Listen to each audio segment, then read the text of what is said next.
kadın şey adı ya. Cruella de Vil.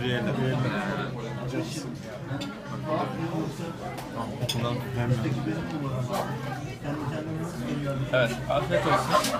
Güzel bir... Teşekkür ederim.